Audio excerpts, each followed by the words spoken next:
We're at the halfway point of the season with only one traitor banished so far, but we don't have as many faithfuls banished or murdered as we should have. This makes me wonder, what do the production team have in store for the viewers and the players in the second half of the season? The reason I only ended up talking about the first 2 episodes in my previous video was because I wanted to include my thoughts on the 3 traitors. Given how I saw the 2 episodes going, I had a feeling episode 3 would end up with a traitor being banished, which did actually happen. While it might have initially pointed to Linda being the first traitor out, the faithfuls did take the chance and swung in Armani's direction instead. Armani's view of her game playing was comical, especially given how long she actually lasted. To be fair, I think I'm pretty safe. I am pretty popular and pretty well liked. I think I'm going to continue to be playing it the way I am. She thought she was doing so well in the game, but ended up being the earliest banished traitor in the 3 seasons of the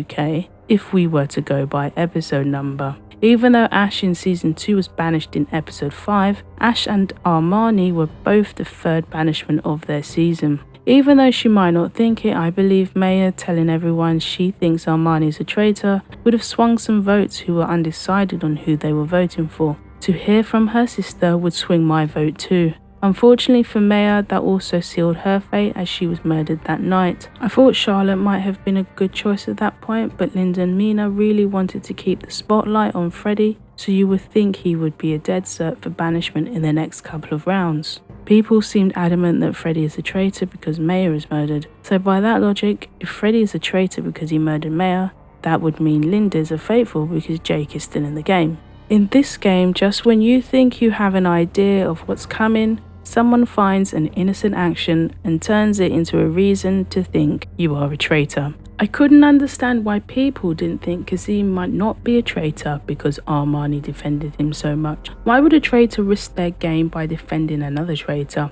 It doesn't make much sense or good gameplay. Then I remembered that one of the reasons they thought Kazim was a traitor was because of the toast at breakfast, and Joe thought Kazim had a twinkle in his eye. I know they don't have much to go on, but that paranoia was really grasping at something that was thinner than a thread. It's a game, so don't take it personal is something a lot of people say. It's a shame that with Kazim it felt like he was being ostracized from everyone, that people wouldn't talk to him so he couldn't get any ideas on who to go for. Other suspected people were being talked to and afforded the time to defend themselves, so this really felt strange that it came to this. I'm glad Kazim toyed with them before his reveal, especially with Joe. I still can't get over that. Let's file the following into silly reasons people have been brought up as a suspected traitor this season.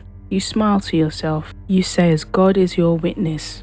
You make a toast at breakfast and have a twinkle in your eye. In the surprise return that shocked absolutely no one, the disembarked 3 of Alexander, Hosea and Jack were back on our screens, but their return wasn't straightforward.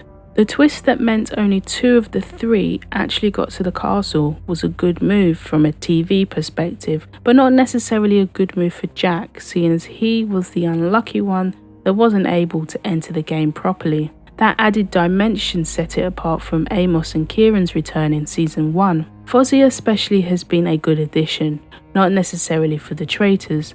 She seems very clued on and observant, plus she's annoying Linda. Going by how the traitors got rid of Yin because of her intelligence, Alexander mentioning what he does places a target on his back for murder. No surprise that in episode 6, both Alexander and Fozzie were picked for possible murder. Speaking of the decisions by the traitors, I wasn't surprised by Linda and Mina's decision to murder Maya straight after Armani's banishment. I wondered if it had crossed their mind to recruit her if they were allowed to.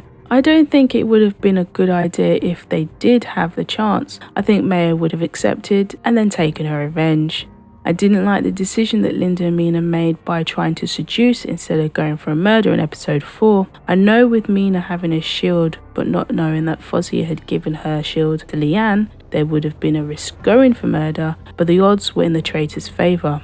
I also didn't think the choices of Anna, Fozzie and Freddie was a good decision, though I thought Fozzie might have the potential to be a decent traitor. I thought Anna and Freddie were less likely to accept and it would be a waste. Plus 2 people just rejoined and you're supposed to dwindle the numbers. Anna was their eventual choice, and if Anna had accepted, then it could have worked well in hiding that move. The edit made the possible seduction or failed murder an afterthought by not showing if it was brought up at the round table. Instead, the failed seduction was an opportunity loss. We have Alexander and Fozia in the game, and with a blocked opportunity to murder in episode 2, Linda and Mina should have chosen murder instead of recruitment. They should have used the following 2 or 3 nights to get the numbers down before contemplating increasing the number of traitors. It was likely that Anna was going to be used as traitor bait, and she thought that, so it came as no surprise that she refused the seduction. I always find that if you're already under suspicion and you get that seduction letter,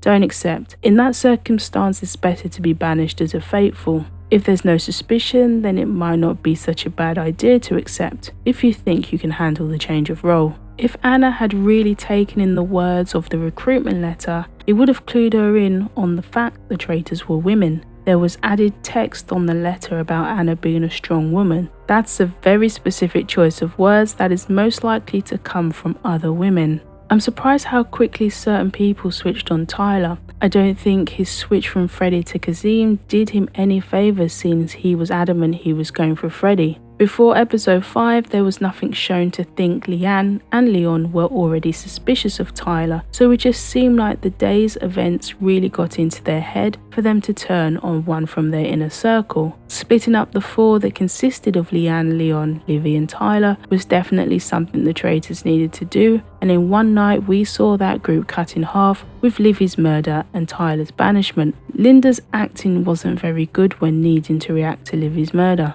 The looks everyone was giving made me think they weren't buying it. I had to stop myself from laughing because I needed to concentrate properly. The laughter didn't stop. I have to say that Freddie still being in this game is surprising, but good for him that it's swinging away from him. He could have easily been banished at 2 different opportunities, and the traitors keep murdering people to make it look like him. He actually came out of episode 6 without a single vote against him. The Ceremony of Truth mission in episode 6 really turned things on its head. While I wasn't surprised that suspicion fell upon Dan, I was surprised when it came because I wasn't expecting it until the second half of the season. The thing about Dan was twofold. It was very clear how Dan was playing the game, and he mentioned it to people many times. It was either going to rub people the wrong way or they would think he's a traitor. I'd earmarked Dan as a faithful you might not want in the fire of truth for both the faithfuls and traitors. From a faithful's point of view, I thought he would vote it down until there were 2 left in the game, regardless if he thought he was with fellow faithfuls. This was purely down to the fact his comments talked about playing a selfish game. Wanting as little people as possible to win means you get a bigger piece of the pie, so that could certainly fall under the umbrella of playing selfishly. From a traitor's point of view, I thought Dan would eventually figure it out. How has Linda escaped banishment after banishment? The acting and the game playing is not convincing, but someone else does something that makes people switch their vote elsewhere. Meanwhile, Mina is playing a blinding game as a traitor. She's exceeded how I thought she would be. Dan being banished is a great win for her game because he was starting to question why he was still in the game. So was I, because he was slowly starting to ask himself the right questions. Lisa came clean about being a priest, which could easily work in her favour if it wasn't for the fact that she lied in the Ceremony of Truth. This didn't come up in the edit, so we don't know if anyone brought it up at the round table, but it reminds me how they didn't even raise the possibility of a recruitment or failed murder in the previous round table. The production team either didn't deem it worthy to show, or the faithful aren't following through on these things. At least Anna told them about the recruitment after she had already told a handful of people. She's now escaped the latest murder, and I wonder if her delay in telling everyone about the recruitment ends with more suspicion against her. At least the Secret Traitors mission didn't have a poisoned chalice, but it did have the same panicked traitors trying to pull the mission off without being seen. With Alexander and Anna being safe from murder, we now wait to find out who will be the latest victim between Fozia and Leon.